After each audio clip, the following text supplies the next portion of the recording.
You filthy, sir, defending a thief. You're trash, all of you. Officer Malik Mitchell's voice ripped through the air as he launched a vicious kick at the black woman entering the courtroom. Fatal error. He had no idea the woman was Lena Carter, the newly appointed chief of police, sworn in only hours earlier. She had not come seeking permission. She had come to dismantle the rotten system he had manipulated for countless years. When her name echoed through the chamber, the entire room went corpse still. Mitchell's face drained of all color. His empire of lies shattered around him. Lena stood, her gaze a shard of cold steel, a living reminder that true justice never bows. In what world are you living?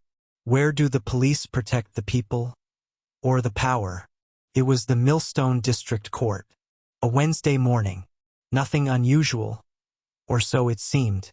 Unless you were the black teenager trapped behind the defendant's bench. No cameras. No reporters. Just endless, unforgiving rows of wooden benches. Pale fluorescent lights flickered, reflecting off a pockmarked ceiling, casting a sickly, tired pall over the room. This was an atmosphere that suffocated hope. Here, verdicts were decided long before anyone dared step inside. Locals whispered that if you came through those doors in cuffs, your chance of leaving with a conviction was almost certain, regardless of how long the trial lasted or if any real legal arguments ever took place. Today would be no exception. The young man in question was black, his hair cropped close, his face still hauntingly boyish. Tall and thin, he fought to keep calm, but his mouth tightened into a knot every time his name was spat out. Aaron Carter, a mere teenager. The charge? Theft. Specifically, a watch just expensive enough to brand him a felon for life. There were no fingerprints, no clear video. There was only the testimony of a store clerk with years on the job and a standard hollow indictment. The reason for his arrest? Suspicious behavior. He matched an initial witness description. The officer leading courtroom security that morning was Malik Mitchell. He was a seasoned veteran who had served under different police chiefs, yet never faced a single write-up. His uniform was perpetually pressed. The silver badge on his chest was faded by time, but his eyes remained as sharp and cold as the day he first joined the force. Mitchell didn't need to speak. Just standing there, feet planted, arms folded, he could suck the air from a room. A young lawyer checking their phone would be pierced by an ice-cold stare. A rookie reporter who once dared to sit in the wrong chair was thrown out without a word of explanation. In this courtroom, Mitchell held no judicial authority, but he wielded real power, the power to make others afraid without ever speaking. And today, he was staring at Aaron with an emotion far darker than suspicion. Pure, unadulterated contempt. It was a look that bypassed interrogation, that spat on evidence. It was the kind of look that had shattered the resolve of countless young black men, forcing their eyes to the floor before they even had a chance to speak. Mitchell had already written the ending. He looked at Aaron like a recurring stain, something small, easily wiped away, but appearing so often he believed society itself was decaying.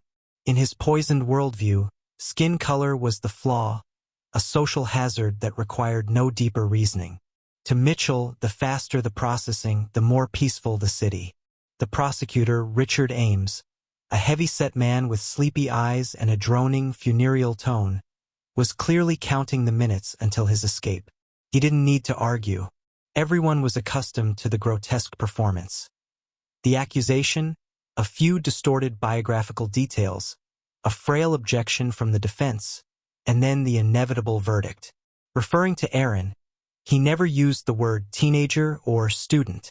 Instead, he labeled him an individual with prior behavioral incidents within a school setting. The reality? Aaron had been marked late to school a few times. But in this official narrative, it metastasized into a history of repeated disciplinary violations. Minor details were magnified into monstrosities. Important facts were blurred into oblivion. Ames read into the mic in a drowsy voice, just loud enough to make the symbolic charges official. No one objected. The defense attorney seemed the only person in the room unsure of her purpose. A middle-aged woman with disheveled hair and trembling hands. She never even introduced herself. She meekly asked the court to consider the defendant's cooperation, though Aaron hadn't even been questioned. She didn't raise the damning lack of evidence. She didn't challenge the one-sided testimony. She never mentioned the absent security footage. She closed her case with a single pathetic sentence. "We hope the court sees this as youthful misjudgment, not long-term risk." It wasn't a defense. It was a surrender. No one in the gallery even looked surprised. This was a courtroom so well rehearsed, a play so predictable, that everyone saw the strings, yet no one held the power to speak up. Mitchell didn't move a muscle, not until Aaron dared to slightly turn and glance back. Then Mitchell stepped forward. He placed a hand on the cuffs and pressed, just enough to pin Aaron to the bench. It wasn't forceful. It was a calculated gesture, a whisper of steel. "You don't do anything unless I let you." Aaron tensed, swallowing a rising gorge of rage. His eyes burned red, but no tears would fall. From the benches, silence reigned. A middle-aged woman shook her head in defeat. A young man clutched his phone, but dared not record. A well-dressed couple stared at the floor, desperate to avoid eye contact. Everyone was watching. Everyone had learned to stay quiet, until the rear courtroom door opened. Not loudly, but just enough to break the spell. A black woman stepped in, wearing a dark coat, holding a file. No apologies, no panic. She looked straight at Aaron, and in her eyes, a fire burned that made Mitchell spin around, his predatory instincts screaming in alarm. The woman walks in. No one truly saw her at first. Just a black woman in a black coat. Of average height, her hair was tied up, her face bare. She walked with no rush, but with a terrifying, clear intent. She entered through the side door, her arms holding a thick stack of documents in a dark blue folder. No introduction, no request for permission, no sound but her own quiet purpose.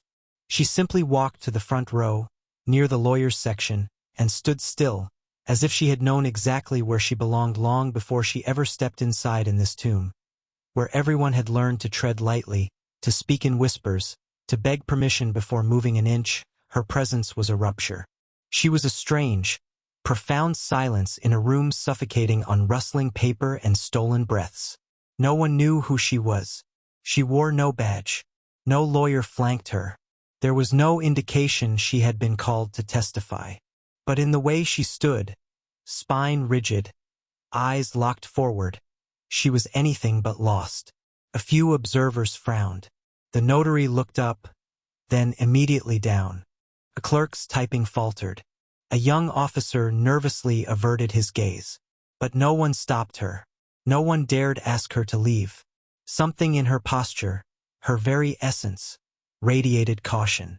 Not because she was aggressive, but because she was too calm, too resolute. In a room where every head had learned to bow, this woman, who kept her spine straight and her eyes steady, was a quiet but screaming defiance.